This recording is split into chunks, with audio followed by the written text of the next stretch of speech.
Hey there folks, welcome to Spectrum Pulse. We talk about music, movies, art and culture, and this is Billboard Breakdown.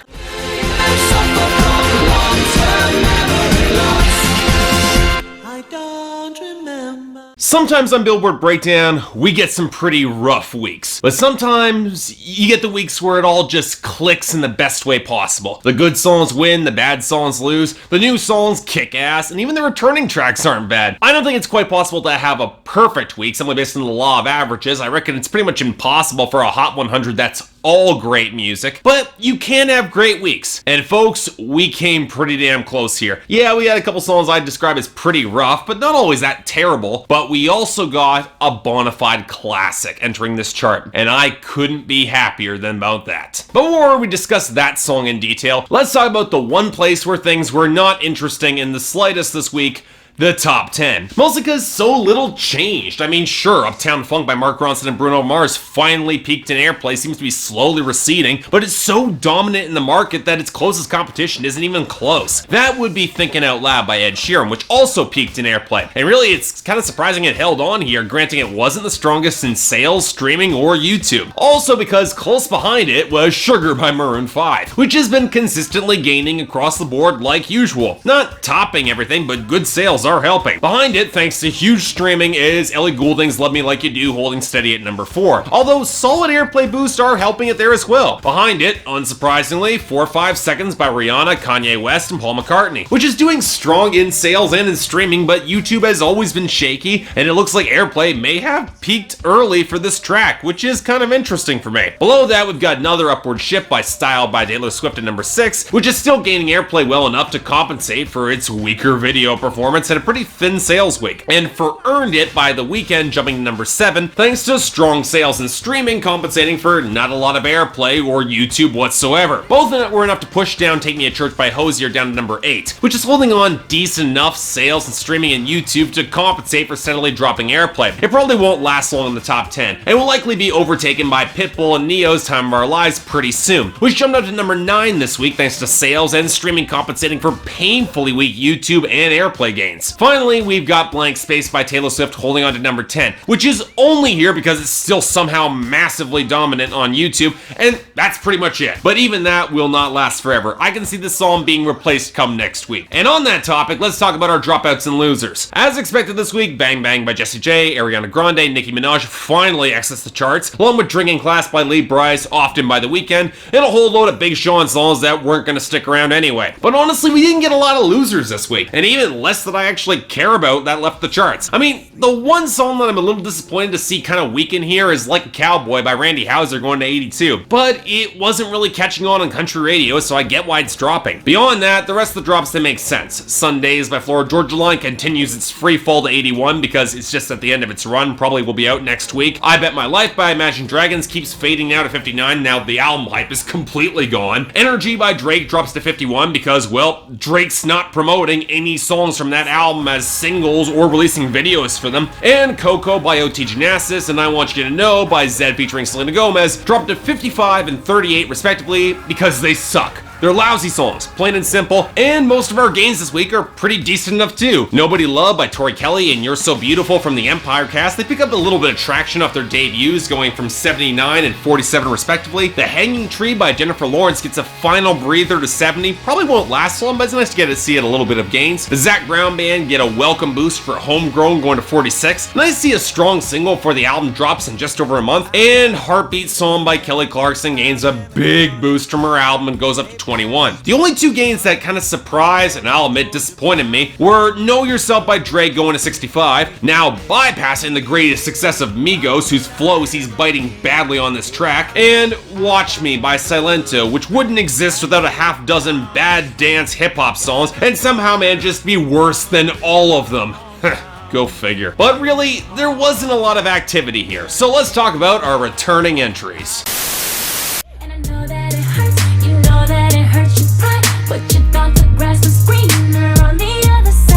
Not to surprised to see this back thanks to the release of a full music video, but it's definitely great to see it. I've already said my piece on I Bet. Great acoustic vibe, one of Ciara's better performances, solid writing towards a kiss off towards Future, who always deserves it, with the only element not being great is the usage of Future samples to punctuate Ciara's ascendancy. That's more because I don't want to hear Future, period. Still though, I'm happy to see the song back, so no complaints.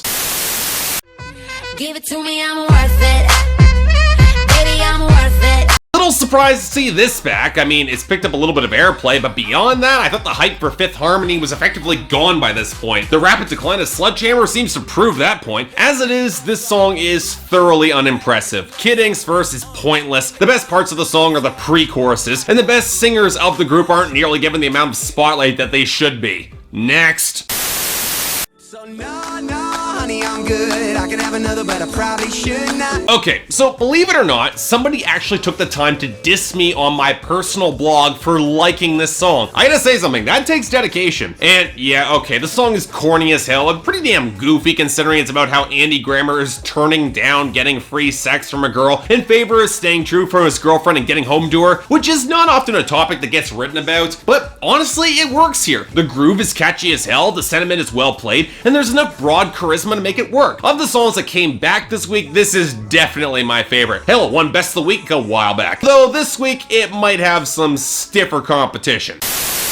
And that's our returns. Now on to our new arrivals, starting with number 97, Where Are You Now by Skrillex and Diplo featuring Justin Bieber.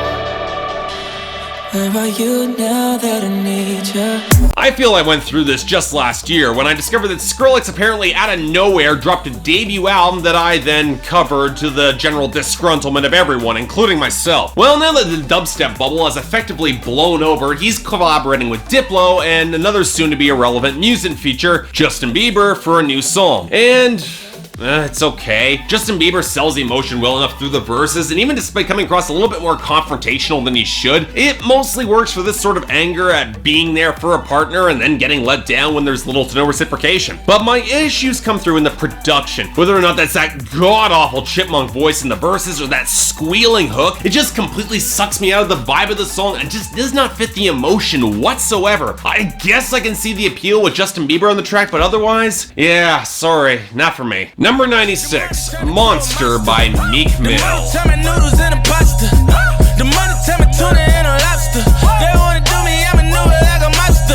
Okay, you know, there's an art to doing brag and luxury rap right, and that comes in not talking down to the audience. And one of the rappers who's got a really bad reputation of doing that for me is Meek Mill, Philadelphia rapper affiliated with Rick Ross. And yet, after 3 singles from his upcoming album doing nothing on mainstream radio, this track from the NYC All-Star 2015 mixtape put out by Maybach Music Group for the NBA All-Star Game this year has landed on the charts. And it's painfully mediocre at best. Honestly, kinda sucks. See, the other criteria I didn't mention here is actually being a good rapper. I thought that was assumed. And Meek Mill does not impress me here. His bars are sloppy and frequently don't rhyme. His production is only distinctive for having a thick bass line, and his content is completely recycled and generic brag rap that only gets interesting when it's terrible. Saying you eat pussy like a monster is never a brag you should make, dude. Especially when you're up against this sort of production. In other words, if you need another slice of bad, forgettable luxury rap, here you go. But otherwise, next. Number 94, She Don't Love You by Eric Paslay. She can't tell her heart to lie. No. I've been talking about this song since February of 2014. Not just because it's a good song, not just a great song, but one of the best goddamn songs of last year. No joke whatsoever, it reached number 3 on my list of my favorite songs of 2014. That's all of them. And it was my favorite country song of the year. A gorgeous neo-traditional country track that hits you like a ton of bricks with Eric Paslay's impassioned delivery and damn near perfect storytelling with a gut punch in the end that hits all the harder. I was thrilled when Eric Paslay was releasing this as a single. And now with the video release, it's now started climbing on the country charts and has subsequently reached the Hot 100. In a just world, this will turn into his biggest hit and make Eric Paslay's career beyond the implosion of bro country where he was initially marketed. Folks, we rarely get songs this incredible on mainstream radio, and it should all get our support. I cannot recommend this song highly enough. Number 93, Adore by Cashmere Cat featuring Ariana Grande. It's just you all the time. We it's pretty easy to accept at this point that any song with Ariana Grande on it in some way will land on the Hot 100, even if she's just featured. In this case, it seems like she's returning the favor to Cashmere Cat for appearing on her recent album with a pretty good modern R&B jam, with returning on his newest single. And I'll give him this, it's a more interesting track. For one, Ariana gives a more sensual performance over the verses, at least until the chorus, which just devolves into barely intelligible fragments. The production change up from washed out twinkling pianos to acoustic guitar to these hollow feeling flutters, it does work pretty well from verse to verse, it is interesting, but did he have to use that clanking sound to punctuate all of Ariana's first verse? It really felt out of place to me. As it is, this song will certainly satisfy your fix of Ariana Grande if you want more of it, and it is better than her last hit with Cashmere Cat, but you know what, she has done better. But still, I'll take it. Number 91, Don't It by Billy Currington. Man, has it really been around a year and a half since I talked about Billy Currington? For those of you who don't know or weren't watching my channel a year and a half ago, Billy Currington broke into mainstream country about 12 years ago, and he's been a fairly reliable presence ever since then, writing simple, often downbeat stories in his country songs. Hell, even his stab at more brogue country subject matter in 2013 with songs like Hey Girl, at the age of 39, I might add, was born more of irascible charisma and some clever songwriting. Now he's got a new lead-off single for a new upcoming album, and really, I'm a little embarrassed how much I really like this song, mostly because it's amazingly dumb. Trying to mesh the rhyme scheme's cadence to the groove is always kind of ambitious on songs like this, and there are lines here that do ring as a little forced. Karaoke, we can microphone it, baby, don't say no so quick. Actually, I'm sorry, that line's not just forced, it looks desperate and not in an attractive way. But you know what? When the groove is this good and the melody and percussion are balanced well, and while the production's a little bit too clean for my preference in country music, it's not done badly here for this sort of country. So yeah, you know what? I'll take it. Number 71, New Romantics by Taylor Swift. Okay, if I actually believe that Taylor Swift actually knew what the New Romantics movement was in the early 80s, the synth pop wave that exploded out of the UK and the second British invasion, I'd actually be excited. As it is, it's the last of her deluxe edition singles from her album, with her labels releasing piecemeal to wring out as much money from her fans as possible, and honestly, it's probably one of the better songs. Yeah, it's overproduced, the synths are pretty thin and crushed behind the percussion, and I wish that Taylor sounded a little bit better on the song. She doesn't sound great, but the lyrics are actually pretty decent. Playing at 22, but unlike that song, which I couldn't stand, there's more self-awareness at how the wild side could rub off on them in a rougher way, which makes it a lot more likable for me. It's not Taylor's best by a long shot, and I do get why it was a bonus song given its themes, doesn't really match up with the rest of 1989, but she's definitely done worse, so I'll take it. Number 48, I Really Like You by Carly Rae Jepsen. Okay, let's make this clear. I didn't like Call Me Maybe. Not because it was girly or poorly orchestrated or clumsily written, but because the stakes of the song were so thin. It was a song about meeting a guy. That was it. At least for most teenage romance songs, they go for bombast that fits young love, not something that restrained and lightweight. But after she teamed up with Owl City for the much better song Good Time, Carly Rae Jepsen seemed to drop off the face of the earth for a while before returning with a new single for her upcoming 2015 album, along with a video that featured Tom Hanks and... Wait, is that Justin Bieber again? Well, if anything, it's less impressive than Call Me Maybe, which is saying something. At least that song had a melodic hook in the foreground instead of typical modern production where the percussion and beat is a lot more important than any melody. And sadly, it suffers the exact same problem as Call Me Maybe did. No stakes. Instead of actually playing for the love at first contact, it goes on for her to repeat the word really 6 times to fill up space in one line of her chorus, which isn't exactly a sign of good songwriting. And once again, there isn't really much of a song. She really likes this person. At the end of the day, look, I don't see this being anywhere near as huge as Call Me Maybe. And you know what? I'm not exactly disappointed by that either. Number 42, Conqueror by Empire Cast featuring Jussie Smollett and Estelle.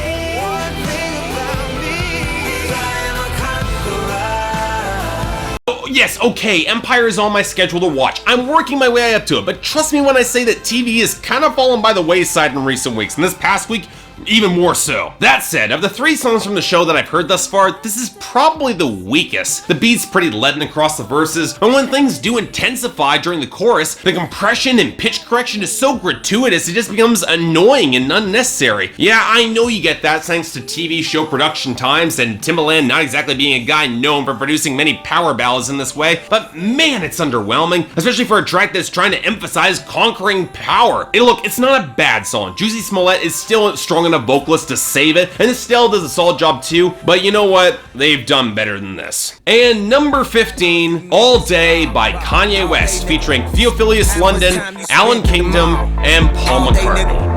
How many runners do you got on call? All day, nigga. You know, I miss the day when a new Kanye track would get me excited instead of a mixture of underwhelmed and irritated. But you know what? The more I dug into All Day, the first new single where he's actually dropping bars and rapping, the less I liked it. I can start with the fact that the production is still swole with more pitch correction and 808s than it really needs, especially when there are some great moments that are outside of that. The echoing muffled shout in the back half of the first verse, the ghostly symphonic vocals peppering the song, the organ synth on the first half of the second verse. Hell, I even thought that even though Kanye's verses weren't anything all that special, they weren't bad either. At least they were well technically structured, which I could appreciate. But the hooks from Allan Kingdom and Theophilius London, they were underwritten and not all that impressive. Paul McCartney's whistled guitar interlude comes out of nowhere and really doesn't do all that much for me. And after that transition, we're left with this heavily warped and auto-tuned ending that does not satisfy whatsoever. Look, for most this track will be enough. Kanye's rapping again, yay! But while there's a lot going on, I find myself more irritated than actively engaged by this song.